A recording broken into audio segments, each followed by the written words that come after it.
मंगलाचरण करेंगे। ओम नमः सिद्धेभ्यः जय श्री ओम नमः सिद्धेभ्यः जय श्री ओम नमः सिद्धेभ्यः। मंगलम भगवान वीरो मंगलम गौतमो गणी मंगलम कुंद कुंदाद्यो जैन धर्मोस्तु मंगलम सर्व मंगल मांगल्यम सर्व कल्याण कारकम प्रधानम सर्वधर्माणां जैनम जयतु शासनम जैनम जयतु शासनम जैनम जयतु शासनम।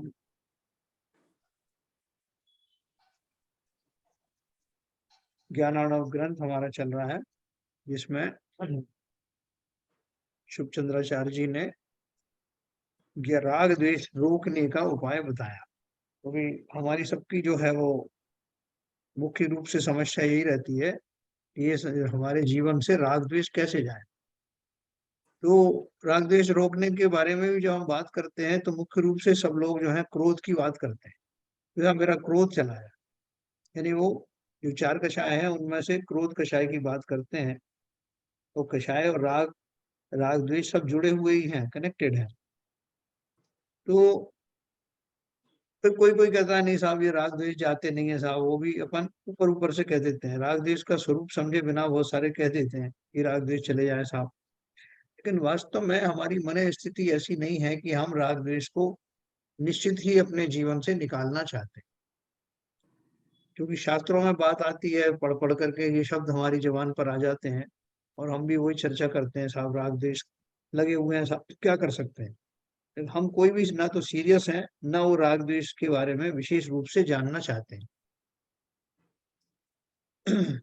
तो यहाँ जो उन्होंने जो राग द्वेष रोकने की बात कही है, वो रोकने की बात उन्हीं पर चरितार्थ होगी जो चाहते हैं वास्तव में कि राग द्वेष रुके, जो जानते हैं कि राग द्वेष का स्वरूप क्या है और राग किसे कहते हैं, द्वेष किसे कहते हैं, वो हमारे जीवन में क्यों घटित होते हैं। जैसे कि कल जो है ललित जी ने प्रश्न पूछा था कि मोह और राग द्वेष में क्या संबंध है। तो अनादिकाल से हमारे जो चार घातिया कर्म है उसमें मुख्य रूप से मोह कर्म, मोहिनी कर्म है, जिसके उदय में ही सारे कर्मों का नवीन कर्म का बंध भी होता है, जिसके कारण ही साता असाता में भेद हमें दिखाई देता है, जिसके होते हुए ही हमारी बुद्धि में मिथ्यात्व या सम्यक जो है वो का भेद पड़ता है। तो समस्त फसादों की जड़ जो है वो हमारा मोहिनी कर्म है, जो कि जिसकी एक बार के बंधे हुए मोहिनी कर्म, एक समय में बनने वाले मोहिनी कर्म की स्थिति 70 कोड़ा कोड़ी सागर तक की हो सकती है। इतना प्रबल जो कर्म है, उससे जन्य, उससे निकलने वाले जो राग और द्वेष है, हाँ, वो राग और द्वेष इतनी आसानी से जानने वाले नहीं है। लेकिन हमें मालूम तो होना चाहिए ना। जैसे आज मैं सुन रहा था, किसी डॉक्टर का आ रहा था कि साहब वो डायबिटीज कुछ नहीं होती है, डायबिटीज का लोगों को भ्रम है। तो उसने पूरा खोल के बताया कि डायबिटीज क्या है। जब आप जो जानेंगे कि वो क्या है और किस कारण से बनती है, तो उसका निदान भी आपको मिल जाएगा। इसी तरह सभी बीमारियों की है, चाहे वो बाह्य बीमारियां हो चाहे आंतरिक बीमारियां हो, उनके बारे में पहले भली भांति ये जान लेना कि वो होती क्या है, राग और द्वेष क्या है, क्यों हमारे जीवन में लगे रहते हैं और उनसे कैसे जो छुटकारा पाना चाहते हैं उन्हें छुटकारा क्यों पाना चाहिए, ये सब अपन चर्चा कर। तो देखिए हमने ये पढ़ा 9-10 तक हमने पढ़ा था, मैं 10वां फिर से पढ़ूंगा।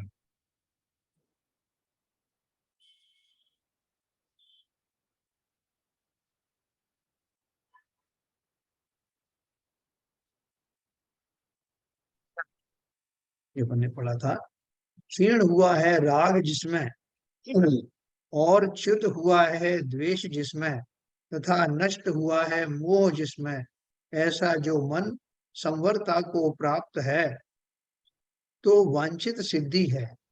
देखो भावार्थ में कह दिया है, चित्त में द्वेष और मोह तो नष्ट हो और रागादिक क्षीण हो, तथा अपने अपना स्वरूप साधने में राग रहे तो सर्व मनोवांछित सिद्ध होता है। उन्होंने तीन कैटेगरी क्यों बनाई? वो सीधा कह सकते थे कि राग द्वेष मोह जिनके नष्ट हो जाए, बस दैट्स ऑल। लेकिन उन्होंने देखो क्या बताया, चित्त में से द्वेष और मोह तो नष्ट हो जाए और रागादिक क्षीण हो। क्यों क्षीण हो रागादिक? रागादिक नष्ट क्यों नहीं हो? क्योंकि अभी मेरी जो भूमिका चल रही है वो कुछ करने वाली भूमिका चल रही है, अर्थात मेरा जो संयम है वो प्रवृत्ति रूप संयम विद्यमान है। अभी अबुद्धि पूर्वक वाला जो है वो संयम संयम आया नहीं जीवन में। तो छठवें से लेकर जीवन सातवें गुण स्थान के प्रारंभिक भूमिकाओं में भी ये बुद्धि पूर्वक जो है वो संयम आदि धारण किए जाते हैं। तो वहां किस तरह की लौ लगती है कि राग और द्वेष और मोह जो इसकी जड़ है, मुख्य तौर से मोह है, वो तो नष्ट हो ही जाए, और द्वेष मैं किसी से करूं नहीं। अब बचा क्या? राग बचा। तो बोले राग कौन सा हो और कहाँ तक हो? तो राग बोल रहे हैं अपना स्वरूप साधने में राग रहे, यानी अभी मुझे इतनी अभिलाषा रहे कि मैं अपने स्वरूप में आ जाऊं। ये इच्छा भी तो जो है वैसे राग है ना, एक तरह का। उसके बाद में अनिच्छा पूर्वक होता है जो कुछ भी होता है, लेकिन जब तक ये है हमारी भूमिका में साधक अवस्था में छद्मस्त होके ये इतना तो जो है भाव रहते हैं। वो क्या भाव रहते हैं कि मेरे ये मैं अपने स्वरूप को साधूं, मैंने भेद विज्ञान तो कर लिया, भेद विज्ञान पूर्वक निश्चित किए हुए अपने स्वरूप में स्थिर हो पाऊं, ऐसी वांछा भव्य जीवों के एक खास लेवल तक बनी रहती। तो वो उसकी बात कर रहे हैं कि इस भूमिका में इतना तो हो जाए, मोहिनी कर्म जो है जड़ से चला जाए, और जब मैंने भेद विज्ञान कर लिया है, कषायों को जीत लिया है, जो पीछे के अध्याय में अपन ने पढ़ा है, इंद्रिय विजय कर लिया है, मन विजय कर लिया है, तो अब मेरा किसी से द्वेष ना रहे। द्वेष किससे होता है? द्वेष हमेशा नकली कारणों से होता है।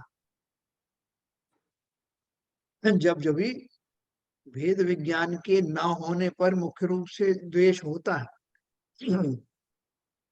क्यों? क्योंकि मैंने अनुकूलता प्रतिकूलता की जो परिभाषाएं स्वयं के लिए बनाई हैं, उनमें भेद विज्ञान का अभाव है। क्योंकि मैं अनुकूल प्रतिकूल किसे मानता हूं? जो शरीर के मेरे प्रतिकूल हो, शरीर और उससे जुड़े समस्त भोग आदि से, इंद्रिय विषय आदि के जो मेरे समझ से, मेरी मोहनी कर्म के उदय में आने वाले खोटे भावों के फलस्वरूप मैंने इस शरीर से जिन जिन को अपना अनुकूल होना नहीं माना, उनसे मैं द्वेष करता हूं। या कोई प्रतिकूल संयोग आ जाएं जिन्हें मैं नहीं चाहता, उनसे द्वेष करता हूं। तो दोनों ही दशाएं अब चली गई ना।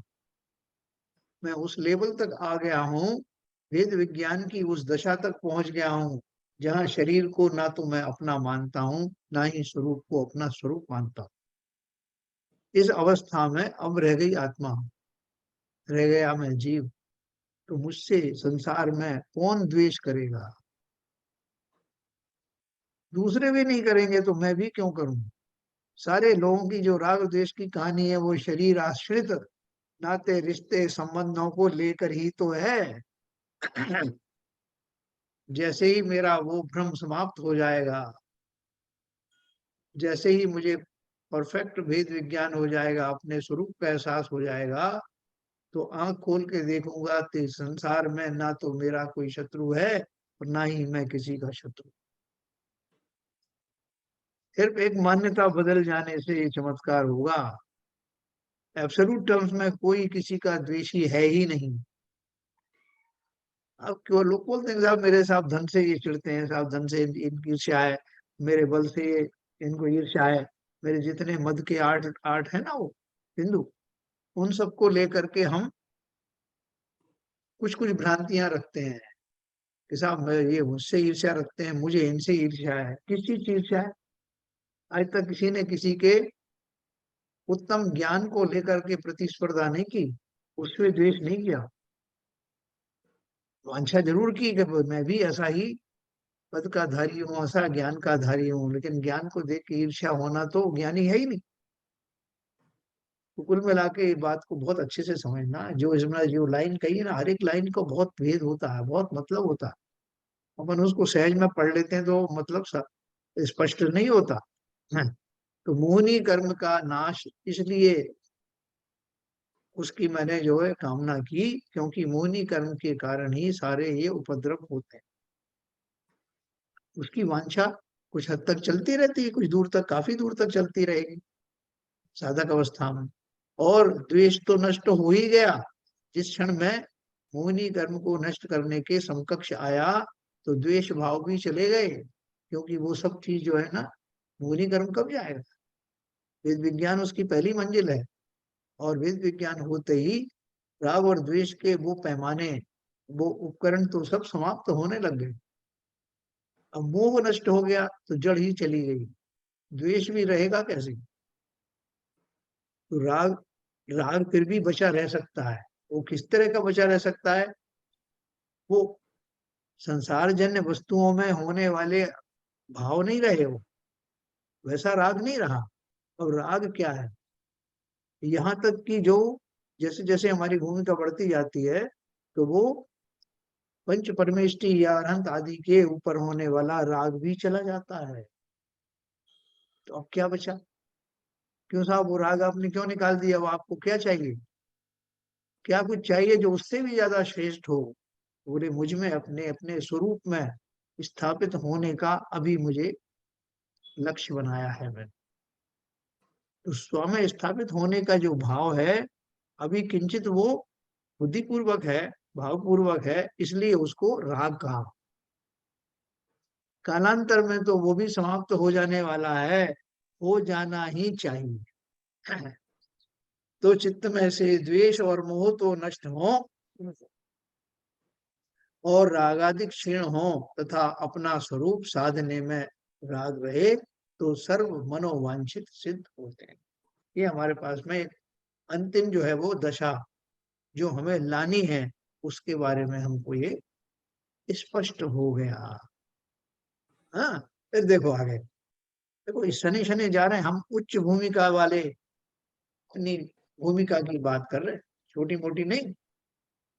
संसार दशा से निकलने के, यहां से ये शुरू होता है हमारा उपक्रम। इससे नीचे की भूमिकाओं में तो आना फिर भी काफी आसान है। इस भूमिका को धारण कर लिया आपने, तो आपका परफेक्ट माइलस्टोन आ गया। अब आपको संसार में कोई वापस घसीट नहीं सकेगा। अब तो मंजिल एक ही रही, यहाँ आकर के आप चैन की सांस ले सकते हैं, क्योंकि बाकी का काम फिर अबुद्धि पूर्वक ही शुरू हो जाएगा। आगे देखिए 11 नंबर पे, मोह पंके परिक्षीणे प्रशांते राग विभ्रमे पश्यन्ति यमिनः स्वस्मिन् स्वरूपम परमात्मनः।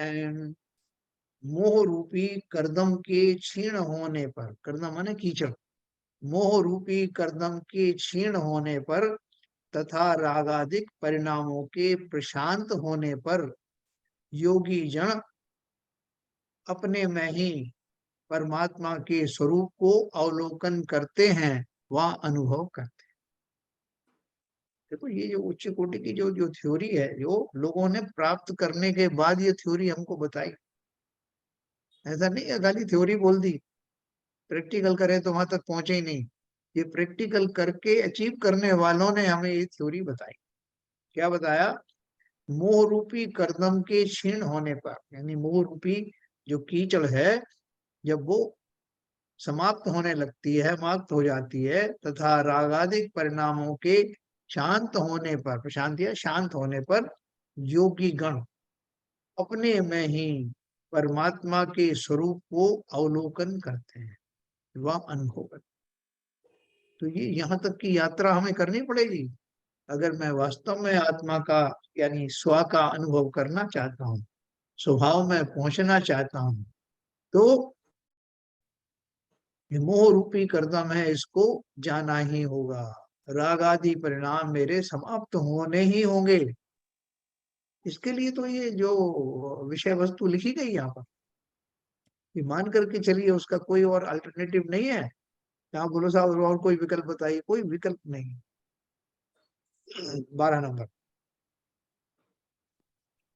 महाप्रशम संग्रामे शिव श्री संगमोत्सुक योगी ज्ञान शस्त्रेण राग मल्लो निपातितः।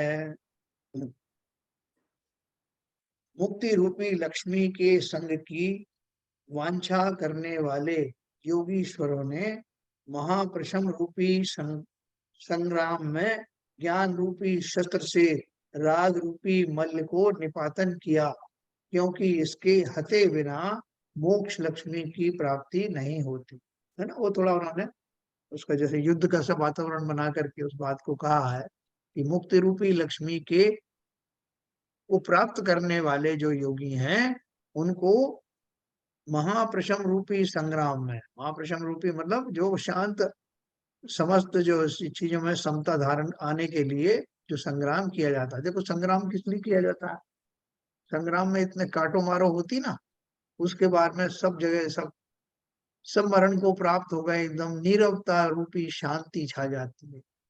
कौन किसको मारेगा, सब समाप्त हो गया। तो यहाँ जो जितने राग द्वेष रूपी जो शत्रु थे वो सब समाप्त हो गए, किससे, ज्ञान रूपी शस्त्र के द्वारा।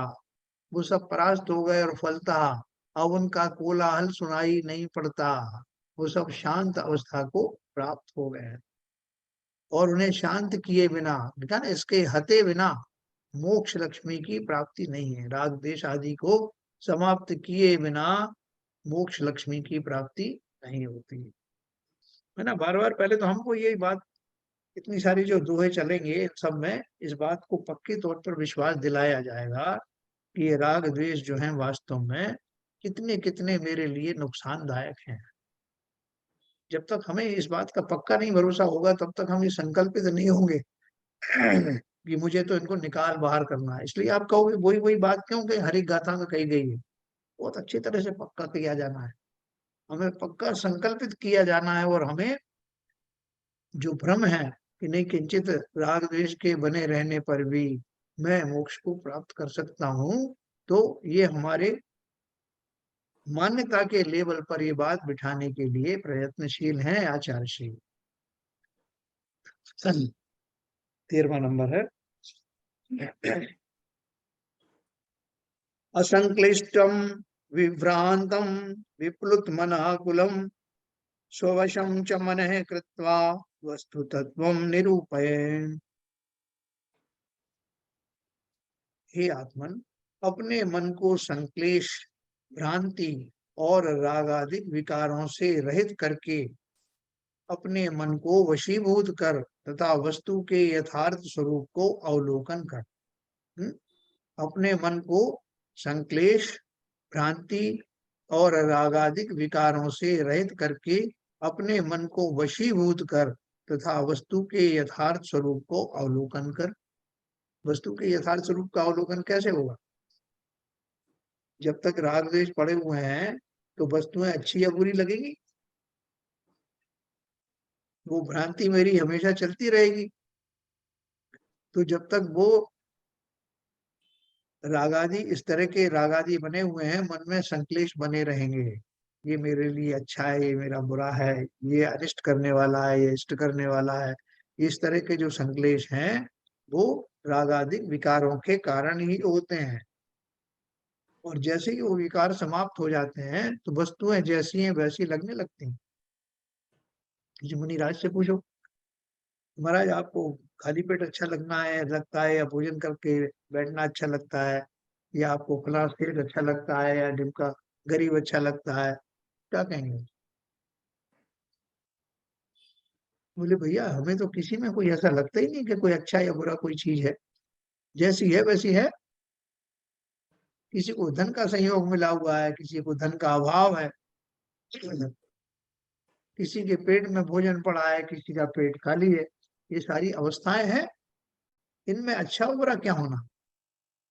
तो ऐसा अच्छा और बुरा ना होना, वस्तु में एक जैसा भाव बना रहना, जैसी वस्तु है वैसा दिखाई देना, बिना उससे प्रभावित हुए, बिना रागी देशी हुए, इस अवस्था का नाम है वस्तु स्वरूप का अवलोकन, जो हम अगले चैप्टर में पढ़ेंगे। साम्यता कैसे आती है, समता कैसे आती है, उसकी तैयारी चल रही है।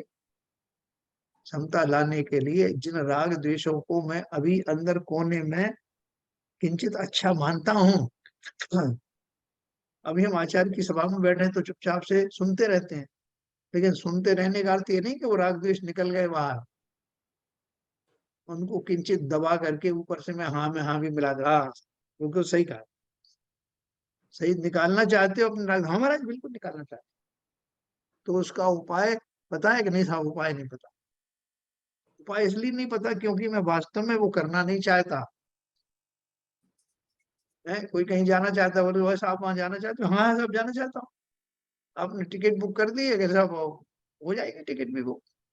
आपने उसका देखा कि रूट कहाँ की, कौन कौन सी ट्रेन चलती है, फ्लाइट चलती है, उनकी कितने कितने बजे समय है उनका? नहीं, सब ये सब नहीं देखा। बाकी जाना चाहता हूँ। अगर जाना चाहते होते तो अब तक ये सारे खोजबीन कर चुके होते, निर्णय पर पहुंच गए होते कि फला दिन फलानी फ्लाइट से या उससे मैं जाऊंगा।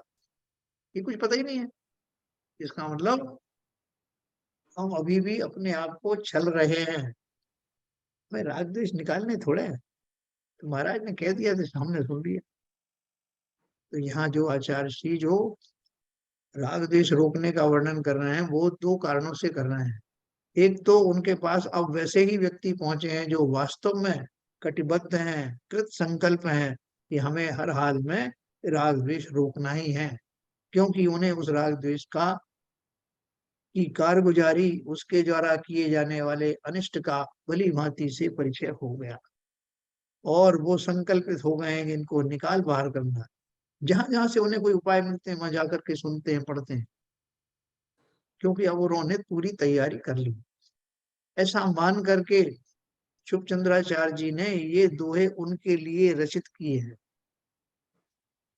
जिनमें हम भी हैं। इसलिए उसको व्यर्थ मत जाने देना। उनका जो प्रयोग है, जो उनका संकल्प है हम सबको सद्बुद्धि देने का, उसे व्यर्थ गंवा मत देना। हे आत्मन, अपने मन को संक्लेश, भ्रांति और रागादिक विकारों से रहित करके अपने मन को वशीभूत कर तथा वस्तु के यथार्थ स्वरूप को अवलोकन कर। अगला है, यहाँ वस्तु का मतलब क्या आत्मा से है सर? देखो वस्तु स्वरूप का अर्थ क्या है, जो मैंने अभी आपको उदाहरण दिया था ना। वो तो बात समझ में आ गई, समता वाली हाँ, बात। वस्तु का मुख्य रूप से तो देखो वस्तु किसे कहते हैं? जो जितने द्रव्य है ना संसार में, या जितने द्रव्य हैं वो उन्हें वस्तु भी कहा जा सकता है, या उन्हें पदार्थ भी कहा जा सकता है। तो जितने संसार के जो द्रव्य हैं उन सब का भली प्रकार से समझना, जो जैसे है वैसे है। अगर मैं सिर्फ एक आत्मा की बात करूं कि आत्मा को समझना, तो आत्मा के साथ में जो भ्रम भ्रम पहुंचाने वाले, भ्रमित करने वाले बाकी के जो द्रव्य हैं उनको भी तो जानो ना।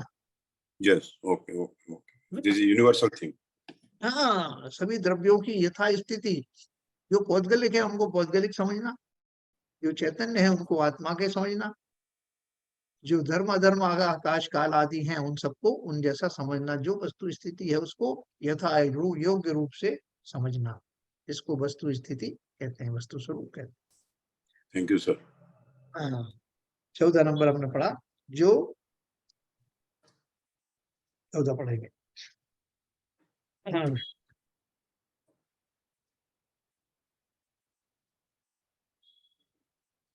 वो उसके पहले जो अपन ने लाइन पढ़ी उसमें एक और आया, अपने मन को संक्लेश भ्रांति और रागादिक विकारों से रहित करके। तो मन का विजय अपन ने जो पढ़ी थी वरना मन का जय, तो या मन की जय करने, हाँ, तो मन का जय करने के बाद ये राग द्वेष जाएंगे। ये पूरा क्रम पड़ रहा है उसमें सीधा, है ना। मैंने पहले इंद्रिय विषयों पर कब्जा काबू किया, कषायों पर विजय प्राप्त की, और उसके बाद में फिर हमने ये मन को वश में किया। और मन में को वश में करने के बाद इतना मुश्किल काम था वो मन को वश में करना कि उसके बारे में सोचा भी नहीं जा सकता हमारी भूमिका में। वो हमने कर लिया। तो कर लिया के बाद वो बोल रहे हैं, अगर तुमने वो कर लिया है तो अब यथार्थ स्वरूप का अवलोकन अवश्य होने वाला है, जिसमें से अब जो वर्तमान में जो राग आदि पढ़ रहे हैं वो भी चला जाएगा।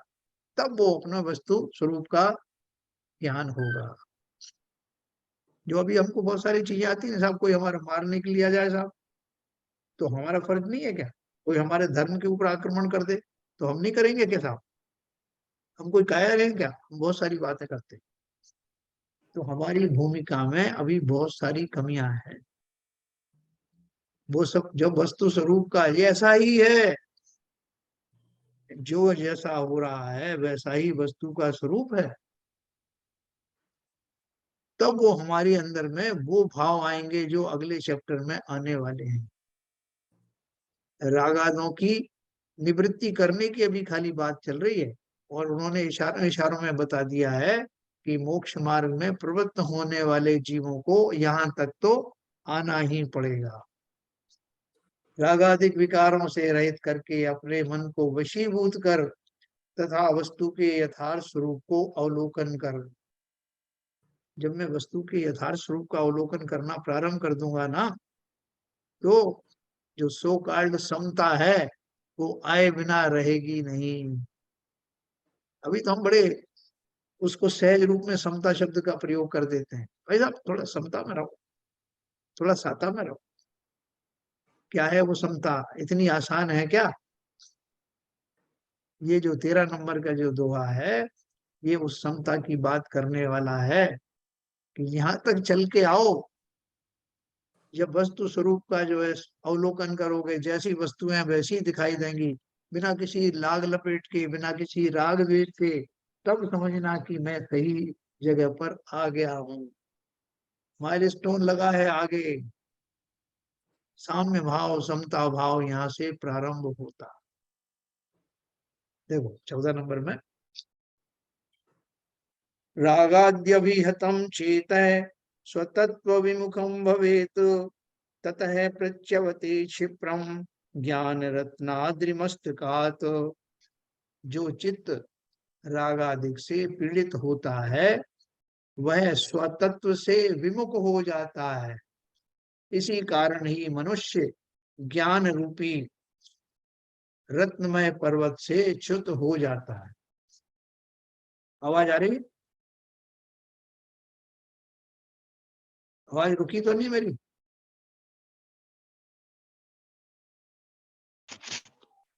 हाँ, आवाज चली गई थी क्या? आवाज चली गई आपकी काफी देर से। अभी आ रही? यहाँ हाँ अभी आ रही है। रागादि से पीड़ होता है, उसके बाद आवाज चली गई। Okay okay. तो जो चित्त राग आदि से पीड़ित होता है वह स्वतत्व से विमुख हो जाता है।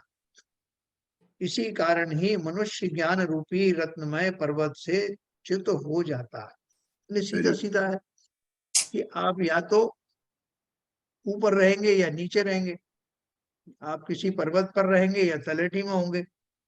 तो जिस समय आप तलेटी में उस समय पर्वत पर नहीं है, जिस समय आप पर्वत पर है उस समय तलेटी में नहीं है। तो क्या बोल रहे हैं? जो चित्त राग आदि से पीड़ित होता है वह स्वतत्व से विमुख हो जाता है। ये सिंपल बात है। स्वतत्व से विमुख होने से ही तो राग आदि आते हैं, या जब तक राग आदि रहते हैं तब तक ही स्वतत्व दिखाई नहीं देता। राग होते ही इसलिए हैं क्योंकि मुझे स्वतत्व का ज्ञान नहीं है। अगर आत्मा का ज्ञान मुझे है पूरा, वेद विज्ञान पूर्वक है, तो अर्थात स्वतत्व में हूं, तो राग द्वेष होंगे किससे? राग द्वेष होने की कंडीशन ही ये है कि जब जब मैं पागल हो जाऊंगा, जब जब अपने स्वरूप को भुला दूंगा, पर वस्तुओं में इष्ट अनिष्ट की कल्पनाएं करने लगूंगा, तो निश्चित ही मैं राग आदि से ग्रसित कहलाऊंगा। तो इसलिए वो सिंपल बात है, जो चित्त राग आदि से पीड़ित होता है वह स्वतत्व से विमुख हो जाता है। इसी कारण ही मनुष्य ज्ञान रूपी रत्नमय पर्वत से च्युत हो जाता है। ज्ञान रूपी पर्वत का अर्थ क्या है? वैसा ज्ञान जो जिसके लिए ज्ञानियों को ज्ञानी कहा जाता है, उस जाति के ज्ञान की बात है। वरना तो छोटा मोटा थोड़ा बहुत ज्ञान तो, पर्याय जनित ज्ञान तो सभी को होता है, नारकी जीवों को भी होता है। तो यहाँ किस ज्ञान की बात कर रहे हैं? ज्ञान रूपी रत्नमय पर्वत से, यानी वो दिव्य ज्ञान की बात हो रही है, सम्यक ज्ञान की बात हो रही है। उस ज्ञान के जो धारी हैं वो अगर उस ज्ञान पर बने रहना चाहते हैं तो उनको राग देश के ट्रेसेस, छोटे एक कण भी अपने पास रखना नहीं है, अर्थात अपनी वो व्यवस्था करना है जिस पूर्वक वो अपने स्वरूप में स्थापित हो जाए। अपने स्वरूप में स्थापित होने के बाद में फिर कोई डर नहीं है राग आदि पीड़ से पीड़ित होने का। अपन बोलते हैं ना, कोई आदमी मिलता है, अपन कहते हैं भाई साहब वो जरा थोड़े से कमजोर आदमी पड़ते हैं, तो उनके ऊपर थोड़ा सा आप विश्वास मत करना, वो हर किसी के बहकावे में आ जाते हैं। तो अपन सचेत रहते हैं उनसे। तो जब तक मैं अपने स्वरूप का मुझे भान नहीं होता, मैं भी बहकावे में आता रहता हूँ। कौन से बहकावे में आता रहता हूँ? संसार जन्य वस्तुओं में अपनापन या उनसे द्वेष, इसमें भटक जाता हूँ। लेकिन मुनिराज तो नहीं भटकते, क्योंकि उनको इस स्वरूप में स्थापित है। आप उनसे क्या कहोगे, महाराज ये थोड़े से पैसे रख लो, काम आएंगे आप, देखो कितना बड़ा रत्न लेके आया हूँ आपके, बहुत सुंदर है। और महाराज वो जो व्यक्ति आता है आपके पास, उसे मत आने देना, वो बड़ा दुखदाई है, वो पापी आदमी। किनसे कह रहे हो? जिनको सबसे कुछ फर्क पड़ेगा ही नहीं। क्यों नहीं पड़ेगा? कि वो अपने स्वरूप के ज्ञाता हैं, उस ज्ञान के शिखर पर बैठे हुए हैं, जहां इस तरह के भ्रम आदि के लिए कोई जगह नहीं। तो इसलिए जो चित्त राग आदि से पीड़ित होता है, वही तो स्वतंत्र से विमुख होता है। हमारी पूरी चांस, चांस क्या है, अभी हम स्वतंत्र में आए ही नहीं। यहाँ तो उनकी बात चल रही है जो स्वतंत्र में एक बार आ गए हैं और फिर किसी कारण से नीचे चले जाते। हमने पहले पढ़ा था ना कि आगे चल करके भी हमको वो स्थायित्व को बनाए रखना है। विषय चोर बहु फिरत है, संयम रतन संभाल, विषय चोर बहु फिरत है। ये राग द्वेष रूपी जो चोर हैं, ये आपको फिर से डिगा सकते हैं। इसलिए मजबूती से अपना स्वतत्व में स्थापित हो जाना। इसी कारण ही मनुष्य ज्ञान रूपी रत्नमय पर्वत से च्युत हो जाता है। आगे दिया है, देखो जो बर्फ से भरी हुई पहाड़ियां होती है ना, उनके ऊपर जो चलने वाले हैं, उनको बहुत सख्त ताकीद दी जाती है कि पैर जमा जमा करके चलना, और वहां से फिसल मत जाना। उसके लिए जो टूल्स वगैरह है वो सब उनको दिए जाते हैं, उस तरह के जूते बनाए जाते हैं जो वहां उनको स्थायित्व प्रदान करते हैं। तो यहाँ मेरी जो डगर है वो बड़ी खतरों से भरी हुई है। कभी भी मैं, यहाँ तक कि मैं उस मुकाम तक भी अगर पहुंच गया हूं, तब भी स्थायित्व धारण करने के लिए मुझे विशेष रूप से सतर्क रहना पड़ेगा। 15 नंबर का, क्योंकि राग द्वेष बहुत भारी चीज है, कब राग आ जाए कुछ पता नहीं। 15 नंबर है, राग द्वेष भ्रमा भावे मुक्ति मार्गे स्त्री भवेत, संयमी जन्म कांतार संक्रम क्लेश शंकित है। संसार रूपी वन में भ्रमण के क्लेशों से भयभीत संयमी मुनि राग द्वेष मोह के अभाव होने से ही मोक्ष मार्ग में स्थिर होते हैं। भावार्थ है, राग द्वेष मोह के विद्यमान रहते,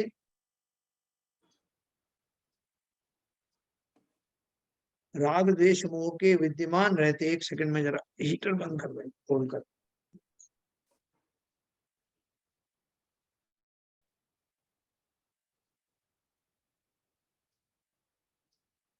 टेम्परेचर -11 हो रहा है, चक्कर में हीटर चलाया, उससे अनस्टेबल हो जाता है इंटरनेट।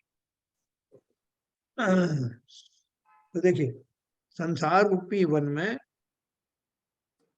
भ्रमण के क्लेशों से भयभीत संयमी मुनि राग द्वेष मोह के अभाव होने से ही मोक्ष मार्ग में स्थिर होता। राग द्वेष मोह के विद्यमान रहते मोक्ष मार्ग में स्थिरता नहीं होती।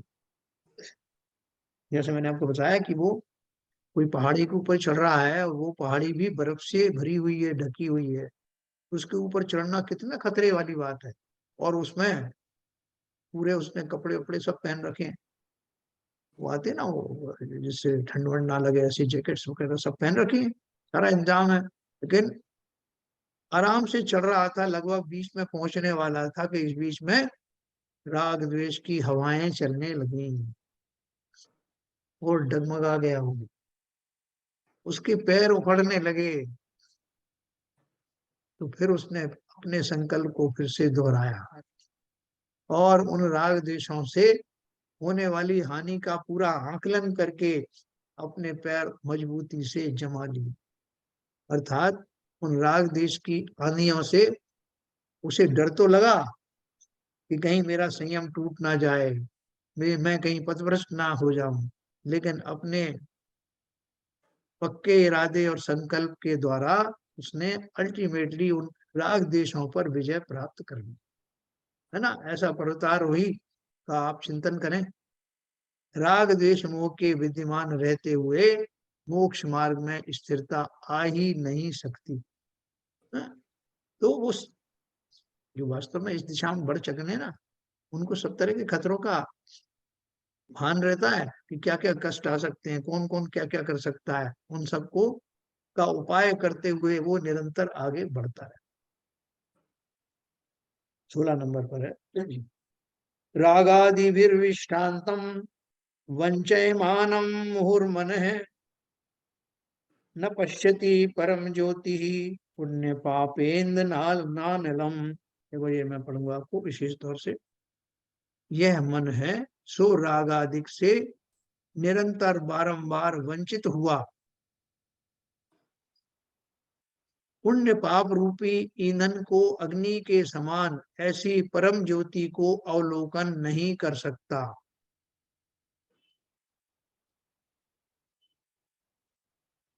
देखो इसकी जो लाइन में इसका जो अर्थ है ना वो दूसरी तरह का है, जो निकल कुछ और रहा।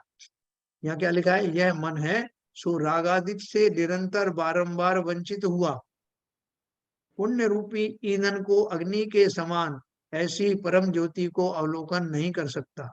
इसका अर्थ ये नहीं कि रागादिक से वंचित होने पर है ये मुझे अवलोकन करा देगा। यहाँ क्या लिखा है, जब तक मन में राग द्वेष रहता है तब तक परमात्मा का स्वरूप नहीं भासता।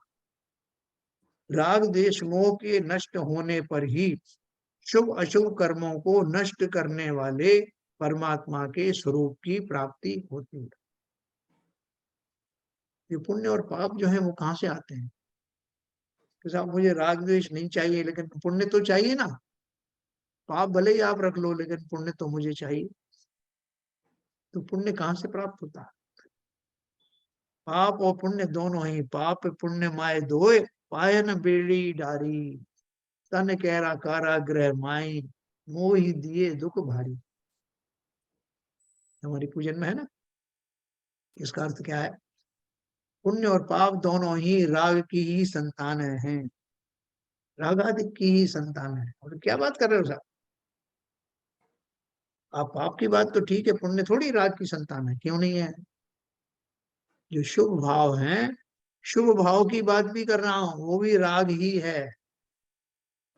चाहे वो किसी किस्म का भी राग क्यों ना हो, चाहे वो प्रशस्त राग हो चाहे अप्रशस्त राग हो, दोनों ही इस मोक्ष मार्ग में वांछित नहीं है। उच्च कोटि का आपने जो है वो राग किए, शुभ राग किया, उसके फलस्वरूप आपको तीर्थंकर नाम कर्म का बंध हुआ।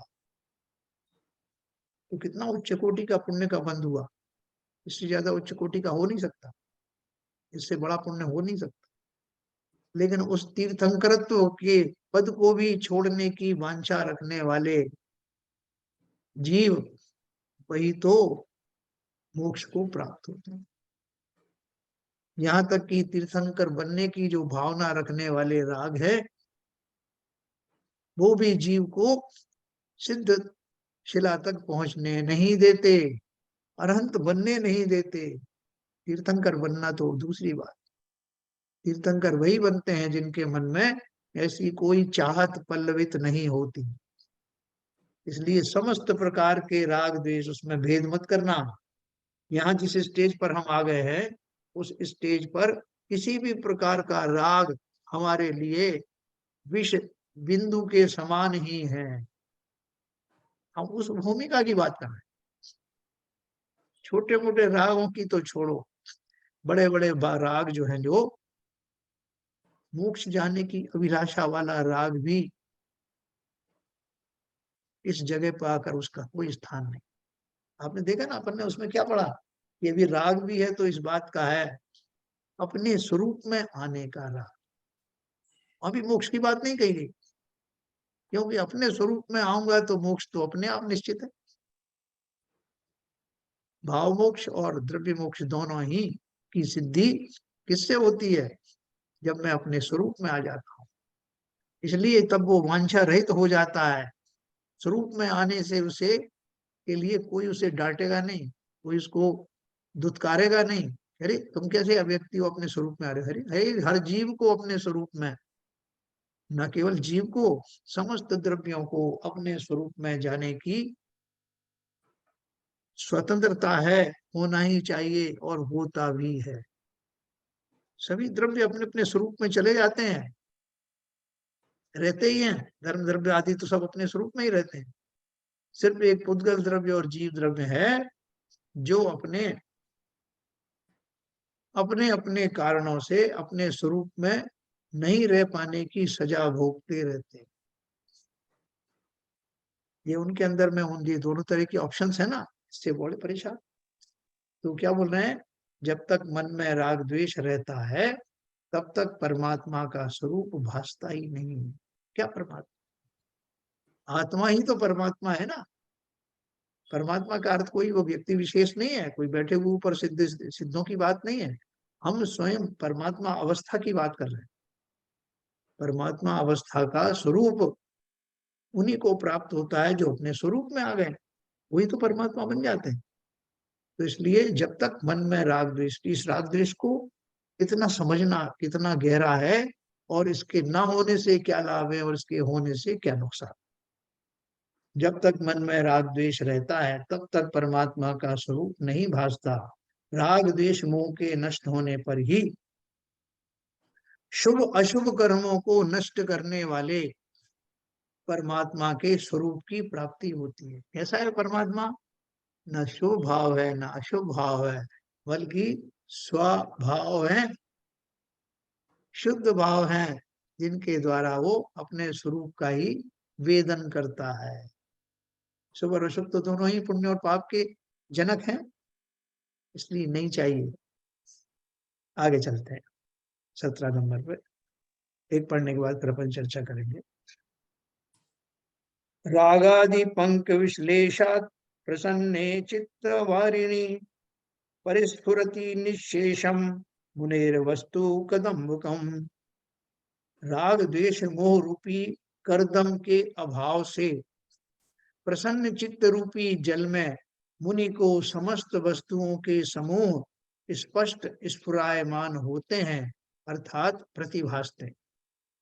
राग द्वेष मोह रूपी करदम के अभाव से, कीचड़ के अभाव से प्रसन्न चित्त रूपी जल में मुनि को समस्त वस्तुओं के समूह स्पष्ट स्फुरायमान होते हैं, अर्थात प्रतिभासते हैं। जैसे जल है ना, जल बिल्कुल निर्मल हो जाए तो आप उसमें अपना चेहरा देख सकते हैं।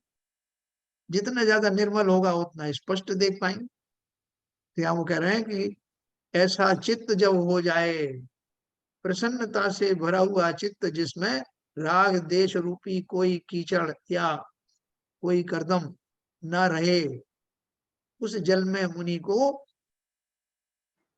समस्त वस्तुओं के समूह, समस्त वस्तुओं के समूह का अर्थ क्या है, वो जो केवल ज्ञान के समकक्ष जो ज्ञान है, जिसमें वस्तु स्वरूप सारी वस्तुएं ही स्पष्ट रूप से प्रतिभाषित होती हैं, परिलक्षित होती हैं, वो अर्थात मैं ऐसे स्वरूप की कामना कर रहा हूं, ऐसे अपने चित्त की कामना कर रहा हूं जो मुनियों को होता है, और जिसके द्वारा उनको समस्त वस्तुएं स्पष्ट रूप से ज्यों की त्यों दिखाई देती हैं, बिना किसी जुड़ाव के, बिना किसी राग और द्वेष के। केवल ज्ञान में यही तो होता है।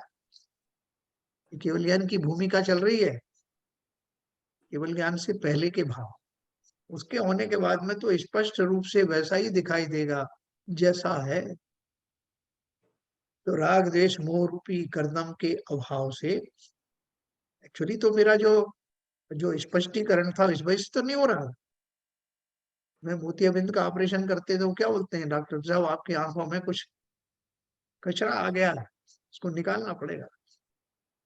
वो इसके निकालने के बाद मैं स्पष्ट देख पाऊंगा? बोले अवश्य, ये वही है, ये वही मोतियाबिंद है जिससे मुझे वस्तुएं जैसी हैं वैसी नहीं दिखाई देती। आपको कुछ काली दिखाई दे रही है, वो कुछ हरी दिखाई दे रही है, उसमें वो स्पष्ट नहीं दिखाई दे रही। ये सब समाप्त हो जाते हैं दृष्टि की निर्मलता के आते ही। चित्त प्रसन्न हो जाता है और उस प्रसन्नता पूर्वक संसार की समस्त वस्तुओं का निरपेक्ष अवलोकन शुरू हो जाता है।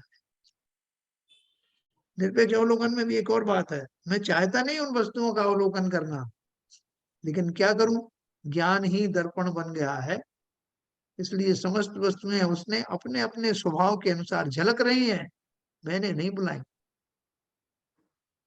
मैं तो प्रसन्न हूं, मात्र जब आंखें खोली तो सब दिखाई दे रहा है, इसी भाव से खुश हूं। तो चलिए अपन अब चर्चा करेंगे।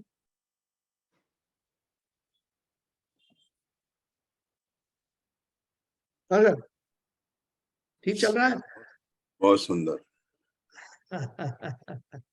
सनई सनई सनई पार्श्वनाथी टॉप पे पहुंचने की कोशिश कर रहा हाँ, अब थोड़े से इमोशनल हो गया। हूँ। इमोशनल नहीं। तो देखो कि वास्तव में हम जिस लेवल तक पहुंच गए हैं, कम से कम समझने के भाव के लेवल पर, वो अद्वितीय है। सब आपका आप जादू है। आप कभी मुझसे कहोगे कि आप शास्त्र शास्त्र के समय के बाद में मुझे यह सब बातें बताओ, तो मैं नहीं बता पाऊंगा।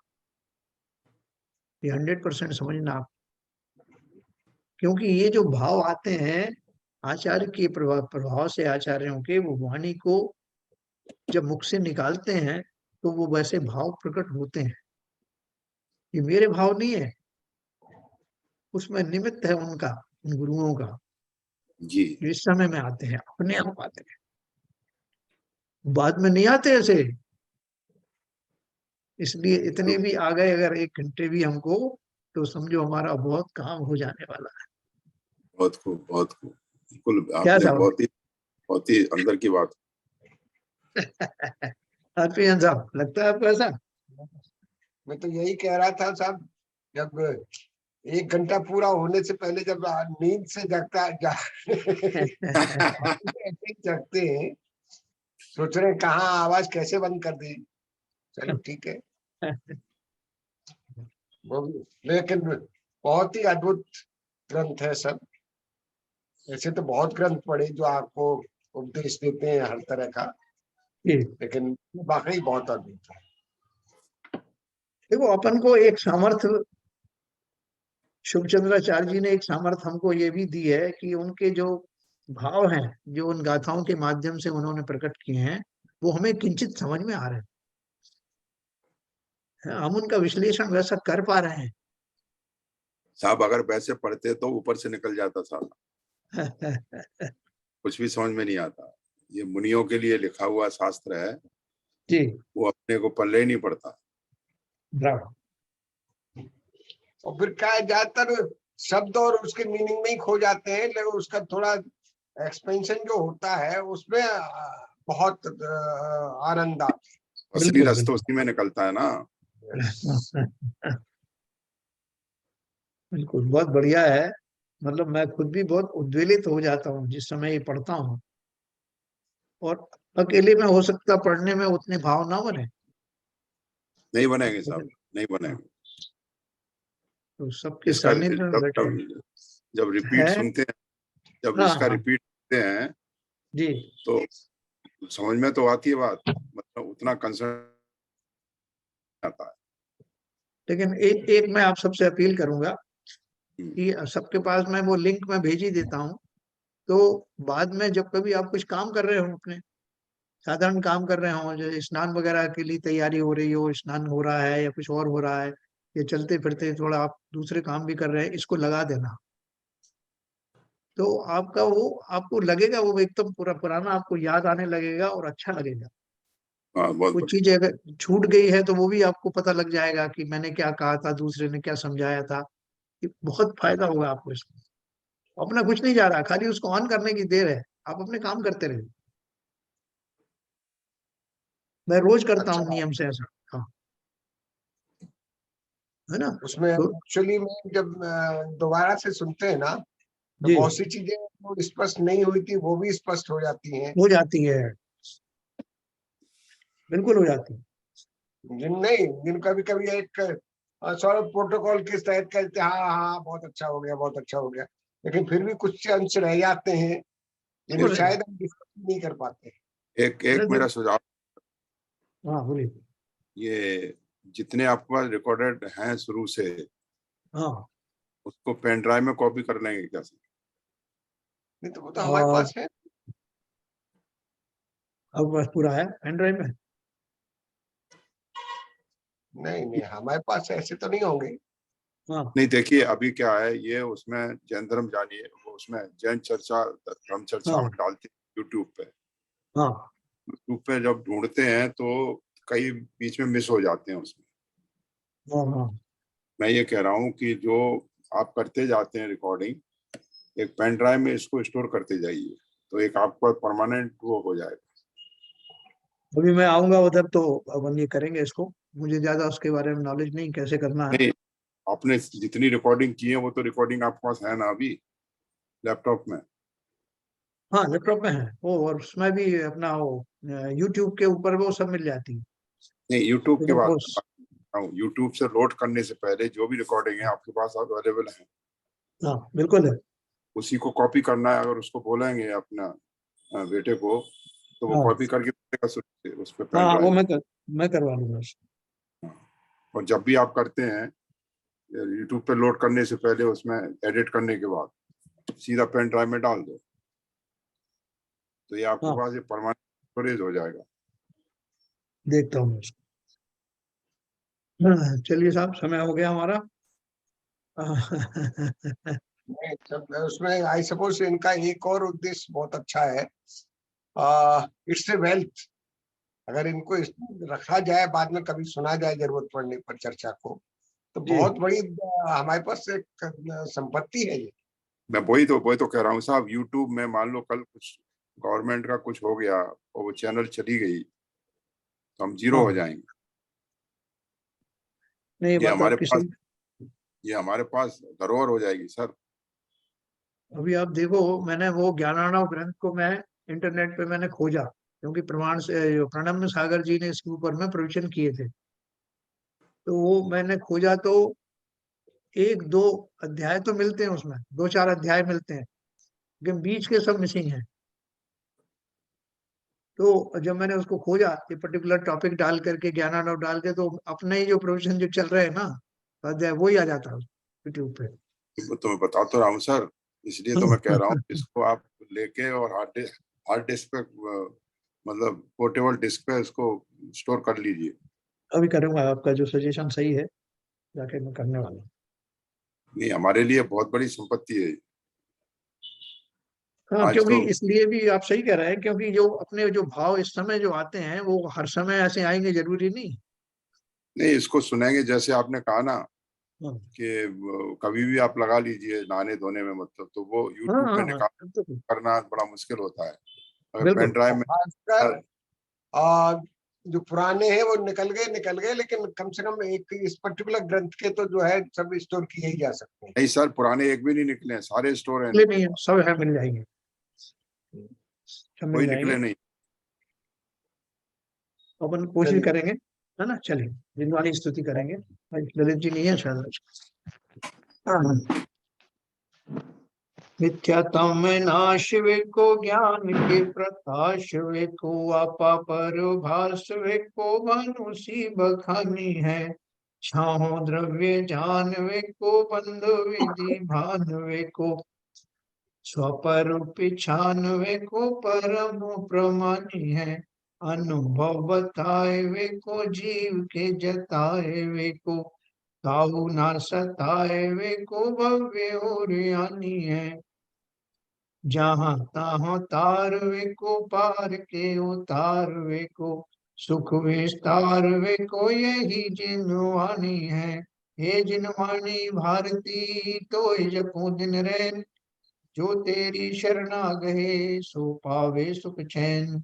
जवानी के ज्ञान ते सूझे लोकालो, सोवानी मस्तक धरूं सदा देतूं धूप। जिनवाणी माता की जय।